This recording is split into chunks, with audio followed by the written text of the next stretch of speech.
Permission ಸಂಬಂಧಪಟ್ಟ specially media ಆಗಲಿ, medicine ಸಂಬಂಧಪಟ್ಟ ಹಾಸ್ಪಿಟಲ್ ಹೆಲ್ತ್ ಸ್ಟಾಫ್ ಆಗಲಿ ಮತ್ತು ಎಸೆನ್ಷಿಯಲ್ ಸರ್ವಿಸಸ್ ಯಾರ್ಯಾರು ಕೊಡ್ತಾ ಇದ್ದಾರೆ ಅವರಿಗೆ ಯಾವ ರೀತಿ ನಿರ್ಬಂಧ ಇಲ್ಲ. ಓನ್ಲಿ ಅವರು ಪಾಸ್ ತೋರಿಸಿದ್ರೆ ಸಾಕು. ಕೆಲವು ಕಡೆಯನ್ನು ಈಗ 2 ದಿವಸದಿಂದ ಕಂಟೈನ್ಮೆಂಟ್ ಮಾಡ್ತಾ ಇದ್ದೀವಿ, ಅದಕ್ಕಾಗಿ ಮತ್ತೆ ಕನ್ಫ್ಯೂಷನ್ ಬಂದಿರ್ಬೋದು. ಮತ್ತು ಈಗ ನಮ್ಮ ಅಧಿಕಾರಿಗಳಿಗೆ, ಸಿಬ್ಬಂದಿಗಳಿಗೆ ನಾವು ಈಗ ನಾವು ನಮ್ಮ ಬೀಟ್ ಸಿಬ್ಬಂದಿಗಳದು ಪ್ರತಿಯೊಂದು ಏರಿಯಾದಲ್ಲಿ, ವಾರ್ಡಲ್ಲಿ ವಾಟ್ಸಪ್ ಗ್ರೂಪ್ಗಳು ಇವೆ. ಅದರಲ್ಲಿ ನಾವು ಸಾಕಷ್ಟು ಜನ ಮೆಂಬರ್ಸ್ ಮಾಡಿದ್ದೀವಿ. ಸೊ ಈ ನಡುವೆದಲ್ಲಿ ಆ್ಯಕ್ಚುಲಿ ನಾವು ವಾಟ್ಸಪ್ ಗ್ರೂಪ್ ಅದಕ್ಕಾಗಿ ಮಾಡಿದ್ವಿ ದಟ್ ನಾವು ಪ್ರತಿಯೊಂದರಲ್ಲಿ ಪೊಲೀಸ್ ಗೈಡ್ಲೈನ್ಸ್ ಅವ್ರಿಗೆ ರೀಚ್ ಆಗಲಿ, ಅವ್ರದ್ದೇನಾದರೂ ಸಮಸ್ಯೆಗಳಿದ್ರೆ ನಮಗೆ ರೀಚ್ ಆಗಲಿ. ಸೊ ಈ ನಡುವೆದಲ್ಲಿ ಅವ್ರಿಗೆ ನಾವು ಕೊರೋನಾ ಸಂಬಂಧಪಟ್ಟ ಡೂ ಆ್ಯಂಡ್ ಡೋಂಟ್ಸ್ ಒಂದು ಗೈಡ್ಲೈನ್ ಮಾಡಿ ಕಳಿಸಿದ್ದೀವಿ. ಮತ್ತು ಈಗ ಏನಾಗಿದೆ, ನಿಜವಾಗ್ಲೂ ಅವರಿಗೆ ಕೆಲವರಿಗೆ ತುಂಬ ಭಯ ಆಗಿದೆ ಆ್ಯಂಡ್ ಅದು ನ್ಯಾಚುರಲ್. ಸೊ ಕೆಲವು ತಾನೇ ಸೆಲ್ಫ್ ಕಂಟೈನ್ಮೆಂಟ್ ಜೋನ್ ಮಾಡಿ ಒಂದು ಲಾಕ್ಡೌನ್ ನಿರ್ವಹಿಸ್ತಾ ಇದ್ದಾರೆ. ಆದರೆ ತಮ್ಮೆಲ್ಲರದು ನಾವು ಈಗ ಸಜೆಷನ್ ತಗೊಂಡಿದ್ದೀವಿ. ಮತ್ತು ಎಲ್ಲಿ ಪಬ್ಲಿಕ್ ಮೂವ್ಮೆಂಟ್ಗೆ ಎಷ್ಟಾಗ್ತದೆ ಅಲ್ಲಿ ನಾವೇ ಅವರಿಗೆ ಸ್ವಲ್ಪ ತಿಳುವಳಿಕೆ ಕೊಟ್ಟು ಪೊಲೀಸ್ ಕಡೆಯಿಂದ ನಾವು ಇದು ಬ್ಯಾರಿಕೇಡಿಂಗು ಎಲ್ಲ ವ್ಯವಸ್ಥೆ ಮಾಡ್ತೀವಿ. आप मेन रोड पे प्लीज कांटे मत डालिए सर, इससे क्या होगा सर, इमरजेंसी सर्विस जाने वाले आपकी सरकारी गाड़ी भी पंक्चर हो सकती है. ಇಲ್ಲ ಆ ರೀತಿ ಪಬ್ಲಿಕ್ ಅವ್ರು ಮಾಡಿದ್ದಾರೆ, ನಾವು ಯಾವುದು ಮಾಡಿಲ್ಲ. पुलिस कांस्टेबल के कांटे डालिए ಸರಿ, if it is there we will do. Sir ಈಗ ಅಧಿಕಾರಿಗಳಿಗೆ ಬರಕ್ ಟೈಮ್ ಆಯ್ತು ಸರ್, ಅದೇ ಬಿಟ್ಟಿಲ್ಲ. ಸರ್ ಈಗ ಒಂದು ನಿಮಿಷ ನಾನು ಹೇಳ್ಬಿಡ್ತೇನೆ. ಈಗ ದಿಸ್ ವಿಲ್ ಬಿ ಇಲ್ಲ ಒಂದು ನಿಮಿಷ. ಇದು ಆ್ಯಕ್ಚುಲಿ ಲಾಕ್ಡೌನ್ ಭಾಳ ಟ್ರಿಕಿ ವಿಷಯ. ಯಾಕೆಂದರೆ ಈಗ ಜನರದು ಡಿಮಾಂಡ್ ಏನಿದೆ ದಟ್ ಯಾರಿಗೆ ಬರಬಾರ್ದು, ಇಲ್ಲಿವರೆಗೆ ಬಂದಿಲ್ಲ. ಕಳೆದು ಲಾಸ್ಟ್ 2 ಡೇಸಲ್ಲಿ ಒಂದು 7 ಕೇಸ್ ರಿಪೋರ್ಟ್ ಆಯಿತು, ವಿಚ್ ಈಸ್ ಒಂದು ಬಿಜಾಪುರದಲ್ಲಿ ನಮಗೆ ಸ್ವಲ್ಪ ಎಲ್ಲರಿಗೂ ಆಯಿತು, ವಿಚ್ ವಿ ಡೋಂಟ್ ವಾಂಟ್. ಮತ್ತು ಇನ್ನೂ ಮುಂದೆ ಸ್ಪ್ರೆಡ್ ಆಗಬಾರ್ದು ಮತ್ತು ಆ ಕಂಟೈನ್ಮೆಂಟ್ ಝೋನ್ ಅಥವಾ ಹಾಟ್ಸ್ಪಾಟ್ ಬಿಟ್ಟು ಬೇರೆ ಏರಿಯಾದಲ್ಲಿ ಸ್ಪ್ರೆಡ್ ಆಗಬಾರ್ದು. ಅದಕ್ಕಾಗಿ ಕೆಲವು ಮಾಡಿದ್ದಾರೆ ತಾತ್ಕಾಲಿಕವಾಗಿ. ಅದು ಈಗ ಸರಿಪಡಿಸೋಣ, ಎಲ್ಲಿ ಮೂವ್ಮೆಂಟ್ ಈಗ ಎಷ್ಟಾಗ್ತದೆ ಅಥವಾ ವಿಚ್ ಆರ್ ನಾಟ್ ರಿಕ್ವೈರ್ಡ್ ಅದೆಲ್ಲ ಸರಿ ಮಾಡೋಣ. ಸರಿ, ಕೇಸಲ್ಲಿ ಒಂದು 8 ಡೆತ್ ಆಯಿತು. ಇನ್ನೊಂದು ಈ ಹಿಂದೆ ನಾವು 9ನೇ ತಾರೀಕೇನು ಅಡ್ಮಿಟ್ ಆಗಿತ್ತು ಅವರ ಪತ್ನಿ, ಅವಳ ಸ್ಥಿತಿ ನಾರ್ಮಲ್ ಆಗಿದೆ. ಅಂದರೆ ಏನು 9ಗಿತ್ತು, ನಾಟ್ ಡಿಟೋರಿಯೇಟೆಡ್. ಆ್ಯಕ್ಚುಲಿ ನಾವು ಬೆಸ್ಟ್ ಆಫ್ ದ ಬೆಸ್ಟ್ ಡಾಕ್ಟರ್ಸನ್ನು ಪ್ರಯತ್ನ ಮಾಡಿ ಎವ್ರಿ 2 hours ಸ್ವತಃ ನಾವೇ 3 ಜನ ಮಾನಿಟರ್ ಮಾಡ್ತಾಯಿದ್ವಿ ಏನಂತ ಹೇಳಿ. ಅದನ್ನು ನಾವು ಮಾನಿಟರ್ ಮಾಡೋದಕ್ಕೆ 50 CCTVಗಳನ್ನು ನಾವು ಅಳವಡಿಸಿದ್ವಿ.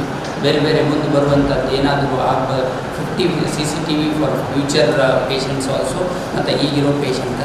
ಆಮೇಲೆ ನಾವು ಎಲ್ಲ ಆಲಮೀನ್ ಆಗ್ಬೋದು, BLD ಆಗ್ಬೋದು, ವಿವಿಧ ಎಕ್ಸ್ಪರ್ಟ್ ಡಾಕ್ಟರ್ಗಳ ಕಮಿಟಿಯನ್ನು ಯೂಸ್ ಮಾಡಿ ಇದನ್ನು ಇವಳು 2 ಸಲ ಹಾರ್ಟ್ ಅಟ್ಯಾಕ್, 2 ಸಲ ಪ್ಯಾರಾಲಿಸಿಸ್, ಹೈಪರ್ ಟೆನ್ಷನ್, BP ಇದ್ರೂ ಸಹಿತ, ಹೈಯೆಸ್ಟ್ ಕೋಮಾರ್ಬಿಡಿಟಿ ಇದ್ರೂ ಸಹಿತ ಇವಳು ಅದರಿಂದ ಹೊರಗೆ ಬರೋದಕ್ಕೆ ಏನೇನು ಪ್ರಾಮಾಣಿಕ ಪ್ರಯತ್ನ ಇದೆ ನಮ್ಮದು ಜಿಲ್ಲಾಡಳಿತ ಅತ್ಯಂತ ಪ್ರಾಮಾಣಿಕವಾಗಿ ಮಾಡ್ತಾ ಇದೆ. ಅದನ್ನು ಉಳಿಸಿಕೊಳ್ಳುವುದೇ ನಮ್ಮದು ಒಂದು ಚಾಲೆಂಜಾಗಿ ತೊಗೊಂಡಿದ್ದೇವೆ ನಾವು. ಅದನ್ನು ನಾವು ಅದರಲ್ಲಿ ನಾವು ಸಕ್ಸೀಡ್ ಆಗ್ತೀವಿ ಅಂತ ಹೇಳಿ ನಮ್ಗೆ ಅನ್ನಿಸ್ತದೆ. ಇನ್ನು 5 ಪೇಷಂಟ್ಗಳೇನಿದ್ದಾವೆ ಅವರಿಗೆ ಯಾವುದೇ ಅವರು ಅಸಿಂಪ್ಟಮೆಟಿಕ್ ಪಾಸಿಟಿವ್ ಅವರ. ಆಮೇಲೆ ಉಳಿದವ್ರನ್ನೇನು ನಾವು ಪ್ರೈಮರಿ ಕಾಂಟ್ಯಾಕ್ಟ್ ಇಟ್ಟಿದ್ದೀವಿ ಅಂತ ಏನು ಸಮಸ್ಯೆ ಇಲ್ಲ. ಸರ್ CCTV ಒಳಗಡೆ ಈ ರೋಗಗಳು ಎಲ್ಲಿ ಇಟ್ಟಿದ್ದೀವಿ ಅಲ್ಲಿ ಎಲ್ಲೆಲ್ಲಿ ಸರ್ ಈಗ 40 ವರ್ಷದ ಮಹಿಳೆ ಕಂಪ್ಲೀಟ್ ಅಲ್ಲ, ಅವರ ಕುಟುಂಬ ಸದಸ್ಯರು ಸುತ್ತಮುತ್ತ ಎಷ್ಟು ಜನರನ್ನ ನೀವು ಈಗ ಕಾಂಟ್ಯಾಕ್ಟ್ ಮಾಡಿದ್ದೀರಿ? ಅಂದರೆ ನಾನು ನಿಮಗೆ ಅದನ್ನು ಪರ್ಪಸ್ಫುಲಿ ನಾನು 2 ಡಿವೈಡ್ ಮಾಡಿ ಹೇಳ್ತಾ ಇಲ್ಲ. ಒಟ್ಟು 7 ಕೇಸಲ್ಲಿ 300 ಜನರನ್ನು ನಾವು ಕ್ವಾರಂಟೈನ್ ಮಾಡೋದಕ್ಕೆ ವ್ಯವಸ್ಥೆ ಮಾಡಿದ್ವಿ. ಈಗಾಗಲೇ 196 ಜನರನ್ನು ನಾವು ಕ್ವಾರಂಟೈನ್ ಮಾಡಿದ್ದೀವಿ. ಇವತ್ತು ಅರೌಂಡ್ 104 ಮಾಡ್ತಾಯಿದ್ದೀವಿ. ಇವತ್ತು ಕ್ವಾರಂಟೈನ್ ಮಾಡಿ ಅವರು ಸ್ವಾಬ್ ಕಲೆಕ್ಟ್ ಮಾಡುವಂಥದ್ದು ಎಲ್ಲ ಮಾಡ್ತೀವಿ. ಆಮೇಲೆ ಈ ಡಾಕ್ಟರ್ಸ್ಗಳದ್ದು ನಾವೆಲ್ಲ ಸ್ವಾಬ್ ಕಲೆಕ್ಟ್ ಮಾಡಿದ್ದೀವಿ. ಯಾರ್ಯಾರು ಕಾಂಟ್ಯಾಕ್ಟ್ ಬಂದಿದ್ರು ಆ ಡಾಕ್ಟರ್ಸ್ಗಳದ್ದೆಲ್ಲ ಸ್ವಾಬ್ ಕಲೆಕ್ಟ್ ಮಾಡಿದ್ವಿ. ಡಾಕ್ಟರ್ಗಳು ಎಷ್ಟು ಜನ ಅಂದರೆ ಡಾಕ್ಟರ್ಗಳದ್ದು ಅಂದರೆ ಬರೀ ಡಾಕ್ಟರ್ಸ್ ಅಲ್ಲ, ಡಾಕ್ಟರ್ಸ್, ನರ್ಸ್, ಅಲ್ಲಿ D ಗ್ರೂಪ್ ಎಲ್ಲ ಸೇರಿ ಅವ್ರದ್ದೇ ಒಂದು 70 ಜನರದ್ದು ಮಾಡಿದ್ವಿ. 70 ಮೆಂಬರ್ಸ್. ಯಾರು ಗೊತ್ತಿಲ್ಲ,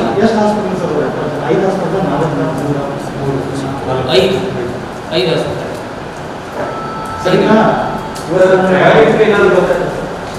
ಟ್ರಾವೆಲ್. ಈ 2 ಕೇಸ್ದಲ್ಲಿ ಯಾವಾಗ ಈ ಕೇಸಸ್ ನಮಗೆ ಡಿಟೆಕ್ಟ್ ಆಯಿತು, ಮುಖ್ಯ ಕ್ವೆಶನ್ ನಮ್ಮ ಮುಂದೆ ಇತ್ತು, ಇವ್ರದ್ದು ಟ್ರಾವೆಲ್ ಹಿಸ್ಟ್ರಿ ಏನು, ಆ ಕ್ಯಾರಿಯರ್ ಎಲ್ಲಿಂದ ಬಂತು, ಹೇಗೆ ಮನೆಯಲ್ಲಿ ಕೊರೋನಾ ಬಂದಿದೆ. ಸೊ ಈ ಸಂದರ್ಭದಲ್ಲಿ ನಾವು ಸಾಕಷ್ಟು ತನಿಖೆ ಮಾಡಿದ್ದೀವಿ. ಪ್ರೈಮಾ ಫೇಸಿ ಇವರು ಎಲ್ಲಿ ಆಚೆ ಹೋಗೋದು ಮತ್ತು ಅಂಥ ಹಾಟ್ಸ್ಪಾಟಲ್ಲಿ ಹೋಗೋದು ಮಾಹಿತಿ ಈಗ ಕಂಡು ಬರ್ತಾ ಇಲ್ಲ. ಆದರೆ ಮಹಾರಾಷ್ಟ್ರದಲ್ಲಿ 2-3 ಜಿಲ್ಲೆಯಲ್ಲಿ ಇವ್ರದ್ದು ಫ್ಯಾಮಿಲಿ ಕನೆಕ್ಷನ್ ಇತ್ತು ಮತ್ತು ಕೆಲವು ಫ್ಯೂನಲ್ ಅಟೆಂಡ್ ಮಾಡೋಕ್ಕೆ ಹೋಗಿದ್ದಾರೆ, ಕೆಲವರು ಫ್ಯೂನಲ್ ಇಲ್ಲಿ ಅಟೆಂಡ್ ಮಾಡೋಕ್ಕೆ ಬಂದಿದ್ದಾರೆ. ಆ ಸಂದರ್ಭದಲ್ಲಿ ಯಾರೋ ಒಬ್ಬ ಕ್ಯಾರಿಯರ್ ಇವರಿಗೆ ಸಂಪರ್ಕದಲ್ಲಿ ಬಂದಿದೆ, ಅದು ನಮಗೆ ಕಂಡು ಬರ್ತಾ ಇದೆ.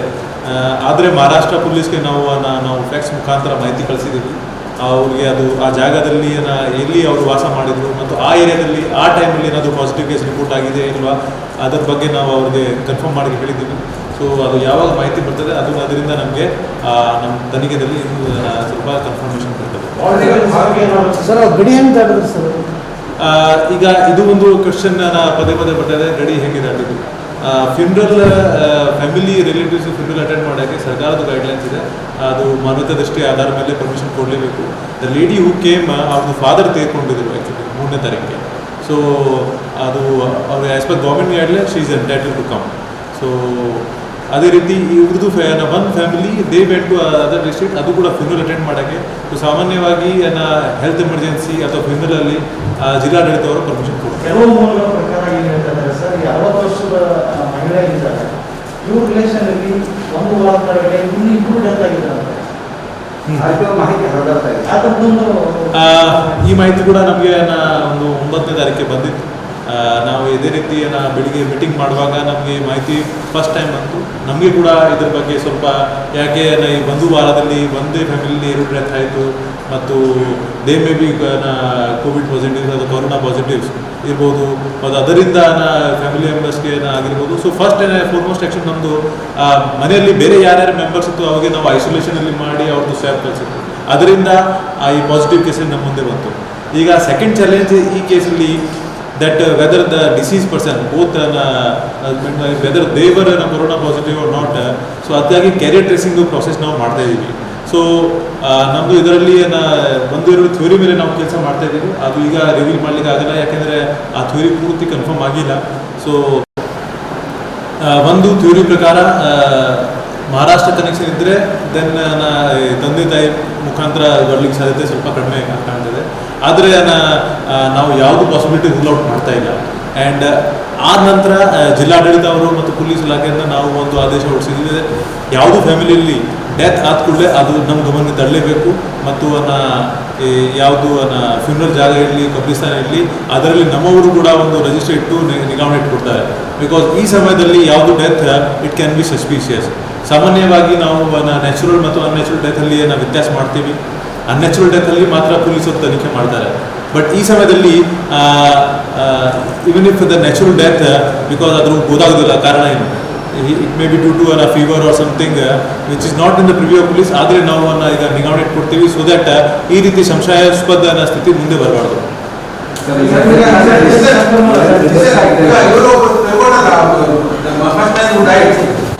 The person first who died ಅವರು ಸುಮಾರು ಸಮಯದಿಂದ ಬೆಡ್ ರಿಡನ್ ಇತ್ತು ಮತ್ತು ಅವ್ರಿಗೆ ಬೇರೆ ಎಲ್ಲ ಕಾಯಿಲೆಗಳಿತ್ತು. Hypertension, BP, sugar plus ಹಾರ್ಟ್ದು ಕೂಡ ಇಶ್ಯೂ ಇತ್ತು. ಆ್ಯಂಡ್ ಒಂದು ಮಾಹಿತಿ ಪ್ರಕಾರ ಈ has died due to heart attack. But ಅದು ನಾವು ಇನ್ನೂ ಕನ್ಫರ್ಮ್ ಮಾಡ್ತಾ ಇಲ್ಲ ಬಿಕಾಸ್ ಅದು ನಮ್ಮ ಇನ್ವೆಸ್ಟಿಗೇಷನ್ ಪ್ರಕಾರ ಎಲ್ಲ ಸ್ಟೆಪ್. ಎಷ್ಟು ವಯಸ್ಸು 60 to 69. ಸರ್ ಇನ್ನೊಂದು ಸೆಟಲ್ಮೆಂಟ್ ಏನೇ ಮಾಡಿದ್ರಲ್ಲ ಈಗ ನಿಮ್ಮ ಪ್ರಕಾರ ಜಜ್ಮೆಂಟ್ ಏನಾದ್ರೆ ಪಾಸಿಬಿಲಿಟಿ ಎಲ್ಲ ಎರಡು ಫ್ಯಾಮಿಲಿಗಳು ಒಂದೇ ಏರಿಯಾದಲ್ಲಿ ಇರ್ತಾವ ಅಂತ ಹೇಳಿ that is the basic logic behind that. ಅದಕ್ಕಾಗಿ ನಾವು ಕಂಟೈನ್ಮೆಂಟ್ ಮಾಡಿದ್ರಿ. ಸೊ ನಮ್ಮ ಇನ್ನು any information that they have other areas ಅಲ್ಲಿ ಅವರು ಬಂದಿರಬಹುದು ಅಥವಾ ಒಂದೇ ಏರಿಯಾದಲ್ಲಿ ಕಂಟೈನ್ಮೆಂಟ್ ಇದೆ ಇನ್ನೂವರೆಗೆ. ಈಗ JM ರೋಡಲ್ಲಿ 1 ಕಿಲೋಮೀಟರ್ ಸರ್ಕಮ್ಫರೆನ್ಸಲ್ಲಿ ನಾವು ಕಂಟೈನ್ಮೆಂಟ್ ಜೋನ್ ಮಾಡಿದ್ದೀವಿ because that is the hotspot. ಈ 2 ಮನೆಗಳು ಆ ಏರಿಯಾದಲ್ಲಿ ಬರ್ತದೆ.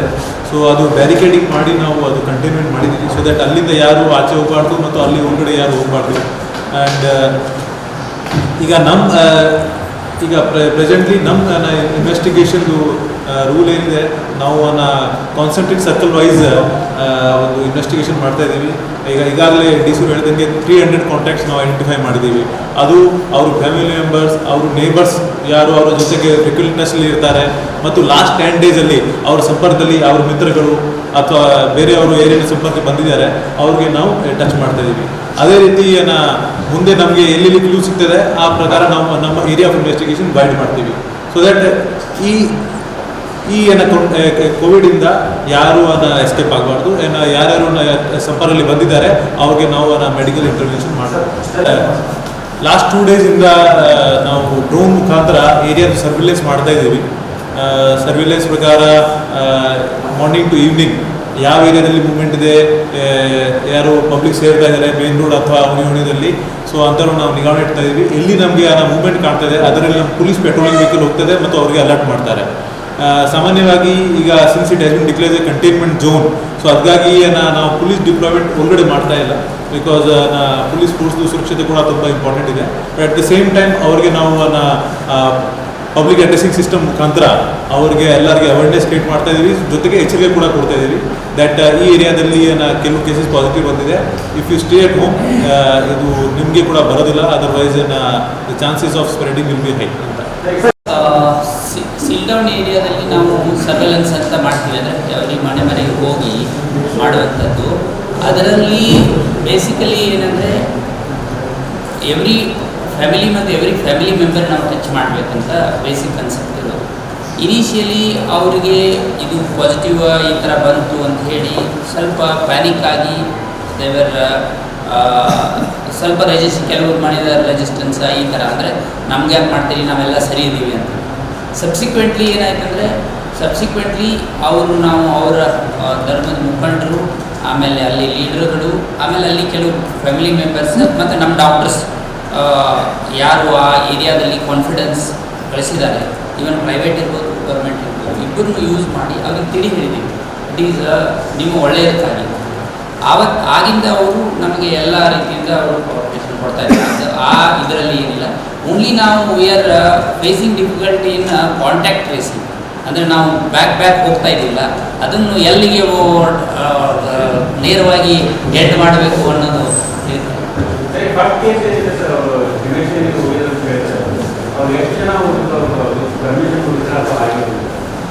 ಯಾವುದು ಥರ್ಡ್ ಯಾರು ಪರ್ಮಿಷನ್ ಕೊಟ್ಟರು ಎಷ್ಟು ಜನ ಇಲ್ಲ, ಇದಕ್ಕೆ ಫಸ್ಟ್ ಇವ್ರು